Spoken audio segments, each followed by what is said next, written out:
வணக்கம். Tamil Nadu rain weather news. Tamil Nadu rain weather news சேனலை பார்ப்பதற்கு முன்னாடி சேனலை மறக்காமல் சப்ஸ்கிரைப் பண்ணுங்கள், லைக் பண்ணுங்கள், ஷேர் பண்ணுங்கள்.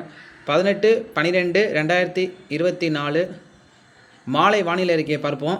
தற்போது வங்கக்கடலில் தொடர்ந்து தென்மேற்கு வங்கக்கடலை ஒட்டியுள்ள தொடர்ந்து காற்றழுத்த தாழ்நிலை நீடித்து வருகின்றது. இந்த காற்றழுத்த தாழ்நிலையின் காரணமாக சென்னை, திருவள்ளூர் ஒட்டியுள்ள அந்த கடற்கரை ஓர பகுதிகளில் லேசான மழை முதல் மிதமான மழை, ஒரு சில இடங்கள் கனமழை பெய்து வருகின்றது. நாம் காலை அறிக்கையும் சரி, நாம் நேற்று முந்தினத்து அறிக்கையில் நம்ம சொல்லியிருந்தோம் சேனலில். ஸோ அந்த சென்னை ஒட்டியுள்ள பகுதியில் வந்து அந்த வடகிழக்குலேருந்து வர அந்த ரெயின் பேண்டு, அதாவது நார்த் ஈஸ்ட் ரெயின் பேண்ட் வந்து, ஏன்னா அந்த அந்த சர்க்குலேஷன் வந்து மோஸ்ட்லி பார்த்தீங்கன்னா அதனுடைய நார்த்தன் பேண்டும் சரி, அது ஈஸ்டர்ன் பேண்டும் சரி, அது வந்து அந்த சர்க்குலேஷனுக்கு நார்த்தன் பேண்ட், ஈஸ்டர்ன் பேண்டு, அது விசாகப்பட்டினம் மற்றும் கடலில் வந்து மழை பெஞ்சிட்ருக்கு. பட் இந்த வெஸ்டர்ன் பேண்டு வந்து, அதாவது இந்த வெஸ்டர்ன் பேண்ட், இந்த சர்க்குலேஷனோட வெஸ்டர்ன் பேண்டு தான் இந்த ஈரப்பதத்தை வந்து கொஞ்சம் ஓரளவு குட்டி நெருக்கமாக வர்றதுனால அந்த வட தமிழகத்துக்கும் அந்த சென்னைக்கும், அந்த டெல்டாக்கும் சென்னைக்கு இடப்பட்ட அந்த பகுதியில் வந்து ஓரளவு நெருக்கமாக, அது ரொம்ப வராமல் ஒரு குறிப்பிட்ட தொலைவில் வந்து அது வடகிழக்கு பருவமழை அந்த ட்ராக் எடுத்துரும். சரி, வடகிழக்கு அந்த திசை ட்ராக் எடுத்துரும். அதனால் என்ன ஆகும்னா, அந்த ஈரப்பதம் லேசாக டச் ஆகும், அந்த வெஸ்டர்ன் பேண்டோட ஈரப்பதம். ஸோ அப்படி தான் டச் ஆகுது. அந்த காற்று பார்த்தீங்களா, இந்த இடம் மட்டும் பாருங்கள், அந்த ஆன்டி கிளாக் வைஸில். ஸோ சர்க்குலேஷன் பாருங்கள், இந்த இடத்துல இருக்குது அந்த சுழற்சியானது. பட் அந்த காற்று பாருங்கள், ஈரமிதம் காற்று நெல்லூரில் அந்த அதான் கொஞ்சம் க்ரீன் கலரில் திக்காக இருக்குது ஈரப்பதம். அதுதான் உங்களுக்கு, அதாவது இந்த 3D அந்த சேட்டலைட் மேப்பில் காமிச்சிருக்காங்க, அது நமக்கு புரியணும் அப்படிங்கிறதுக்காக காமிச்சிருக்காங்க. ஸோ அது பாருங்கள், அப்படியே டச் ஆகி இந்த சென்னை ஒட்டியில் பகுதியில் ஓரமாக டச் ஆகி என்ன ஆகுது, அந்த சர்க்குலேஷனை நோக்கி இந்த விண்டு போகுதா, சுற்றுதா உங்களுக்கு உங்கருங்க. இப்போ இந்த இடத்துல இருக்குது உங்களுக்கு சர்க்குலேஷன் வந்து, இந்த இடத்துல இருக்குது உங்களுக்கு. இதில் காமிக்கிறேன். இப்போ சர்க்குலேஷன் இருக்குது மேடம் வந்து பார்த்திங்கன்னா இந்த இடத்துல இருக்குது. அப்போது இது வந்து அப்படியே சுற்றி இப்படி வருது. அப்போ இந்த க்ளவுட்ஸ் வந்து என்னாகும், இங்கேயும் க்ளவுட்ஸ் படுது, விசாகப்பட்டினம் ஒட்டியில் போய் வட ஆந்திராலையும் இப்படி சுற்றி க்ளவுட்ஸ் வந்து இப்படி இறங்கி இந்த சர்க்குலேஷனை நோக்கி போகுது. ஆனால் இந்த இடத்துல இருக்கிறதுனால இது வந்து உள்ளே வராது, டெல்டாக்குள்ளே எங்கேயோ உள்ளே வந்தால் நல்ல மழை கொடுக்கும். ஆனால் இது வந்து வெஸ்டர்ன் சிஸ்டம்ஸ் காரணமாக இது வந்து இப்படி வந்து பெண்டாகி இப்படி போகுது. ஸோ இப்படி பெண்டாக இப்படி வளையிற இடத்துல இப்போ இந்த இடத்துல இருக்கிறதுனால இந்த மேகங்கள் இப்படி கொண்டு வந்து ஆன்டி கிளாக்ஸில் கொண்டு வந்து இப்படி இந்த காற்றை நோக்கி போகுது.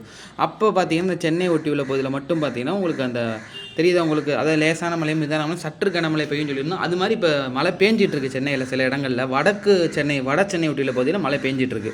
ஸோ இதுதான் இந்த 2 நாட்கள் பொறுத்த வரைக்கும். இன்றைக்கி வந்து இந்த மழை இருக்கும், நாளைக்கு அதிகாலையில் கூட லேசான மிதமான மழை இருக்கும் சென்னையில். அதுக்கப்புறம் எடுத்துக்கிட்டிங்கன்னா மழை இருக்காது, அது நம்ம வரைக்கும் விலகி சென்றும். ஸோ அதுக்கடுத்த இதுதான். ஸோ அது நம்ம நார்த் ஈஸ்ட் டைரக்ஷன் நோக்கி அது வந்து இந்த மாதிரி இந்த பல்ஸ், இந்த க்ளவுட்ஸ் எல்லாமே பாருங்கள் ஒடிசா கட்டாக் நோக்கி போக ஆரம்பிச்சிடும். இந்த க்ளவுட்ஸ் எல்லாமே இங்கே போக ஆரம்பிச்சிடும். அப்போ மழை கம்மியாயிரும். சரிங்களா? ஸோ இதுதான் இது. ஸோ வட தமிழ்நாட்டுக்கு பொறுத்த வரைக்கும் உள் மாவட்டங்களில் பனிப்பொழிவு அதிகமாக தான் இருக்கும். ஏன்னா இது அரேபியன் சீ விண்டை கொண்டு வந்து அந்த மேகங்களை வந்து அரேபியன் சீ வந்து வறண்ட காற்றை கொண்டு வந்து நம்ம தமிழகம் மூட அந்த சிஸ்டம் வந்து கொண்டு வரதுனால அந்த அரேபியன் சீவில் ட்ரை விண்ட், அதாவது அதிகமான பனிப்பொழிவு வந்து நம்ம தமிழகத்தில் ஊடாக வரும். அப்போ வட உள் மாவட்டங்களில் அந்த மலை பிரதேசங்கள், அதாவது சேலம், தருமபுரி, கிருஷ்ணகிரியில் மலை பிரதேசங்கள் அங்கெல்லாம் அதிகமாக இருக்கும். தென் உள் மாவட்டங்களே பனி அதிகமாக இருக்கும். இந்த கன்னியாகுமரி உள்ள பகுதியில் மட்டும் மிதமான மழைக்கான வாய்ப்பு இருக்குது. புல் எஃபெக்ட்னு சொல்லுவோம்ல. ஸோ இந்த அரேபியன் சீ விண்ட், இந்த ஈரப்பதமான விண்டை அந்த கன்னியாகுமரி வழியாக அது கொண்டு வந்து போகனால அங்கே மட்டும் மிதமான மழை, சற்று கனமழை இருக்கும் அடுத்த 2 நாட்கள் பொறுத்த வரைக்கும். மற்றபடி பனிப்பொழிவு தான் அதிகமாக இருக்கும். ஸோ இதுதான் இப்போ உள்ள இது. அடுத்து பார்த்தீங்கன்னா இப்போ மழை பேஞ்சிட்டு இருக்கிறத உங்களுக்கு காமிக்கிறேன். சென்னையில் பாருங்கள், அதை உங்களுக்கு ஜூம் பண்ணி சென்னையில் சில பகுதி மழை பேஞ்சிட்டு சென்னையில் வட சென்னை மழை பேஞ்சிட்டு இருக்குது, பனியோடு பெய்யுது. ஏன்னா அந்த குளிரலை வந்து அதிகமாக இருக்கிறது காரணமாக அந்த குளிரை கொண்டு வந்து மேகங்களில் போய் இந்த குளிரலை வந்து மேகங்களில் போய் அதை வச்சு இதாக கலக்கவும் குளிரோட மழை பெஞ்சிட்டு இருக்குது. சென்னை இந்த வட சென்னையில் ஒட்டி அந்த நடிப்பாக்கம் அந்த ஒட்டியில் மழை பெஞ்சிட்டு. அதுக்கப்புறம் பார்த்தீங்கன்னா இந்த ரேடார் அமைப்பை பார்த்தீங்கன்னா உங்களுக்கு தெரியும். ஸோ தெரியுதா உங்களுக்கு, ரேடாரில் பாருங்கள் ஃபுல்லாக க்ளவுட்ஸ் கவர் ஆகிருக்கா. இது வந்து ரொம்ப இன்டென்ஸ் க்ளவுட்ஸ் இல்லை, லேசான மிதமான மலை க்ளவுட்ஸு. வட சென்னை ஃபுல்லாகவே கவர் ஆகிருக்குது. உங்களுக்கு ப்ளூ கலரில் உள்ளது எல்லாமே க்ளவுட்ஸ் தான். ஸோ தெரியுது உங்களுக்கு, இது வந்து சென்னையோட ரேடாரு. இந்த வட சென்னையில் வந்து இப்போ கடல்லேருந்து வீக்கான க்ளவுட்ஸ் சொல்லுவோம், மேகங்கள் வலுவிழந்து ஈரப்பதம் வந்து உள்ளே வந்து சில இடங்களில், ஒரு சில இடங்களில் கனமழையும் சில இடங்களில் லேசான மழையும் பெஞ்சிட்ருக்கு. தெரியுதா உங்களுக்கு? ஸோ க்ளவுட்ஸில் இந்த ரேடாரில் பார்த்தீங்கன்னா உங்களுக்கு நல்லா தெரியும். இது 3D ரேடாரில் பாருங்கள், உங்களுக்கு க்ளவுட்ஸ் ஃபுல்லாக அந்த எல்லோ கலர் எல்லாமே க்ளவுட்ஸ் தான். எவ்வளோ க்ளவுட்ஸ் கவர் ஆகிருக்கு பாருங்கள். ஆனால் எல்லாமே கடலில் பெய்யுது. ஸோ நம்ம சென்னை இந்த இடத்துல இருக்குது. பட் ஆனால் எல்லாமே கடலில் பெஞ்சிட்ருக்கு. காரணம் வெஸ்டர்ன் டிஸ்டர்பன்ஸ் மூலிமா இது அப்படியே இந்த க்ளவுட்ஸ் எல்லாமே நார்த் டைரக்ஷன் எடுத்து ஒடிசா நோக்கி போகுது. சரிங்களா? தெரியுதா உங்களுக்கு? இதெல்லாம் அப்படியே உள்ளே போகுது பாருங்கள் மேலே. அந்த வடகிழக்கு டைரக்ஷன் எடுத்து. ஸோ எதுவுமே நமக்கு உள்ளே வரல, தமிழகம் ஃபுல்லாக கிளியராக தான் இருக்குது. சரிங்களா, எல்லாம் வெஸ்டர்ன் டிஸ்டர்பன்ஸ் காரணமாக.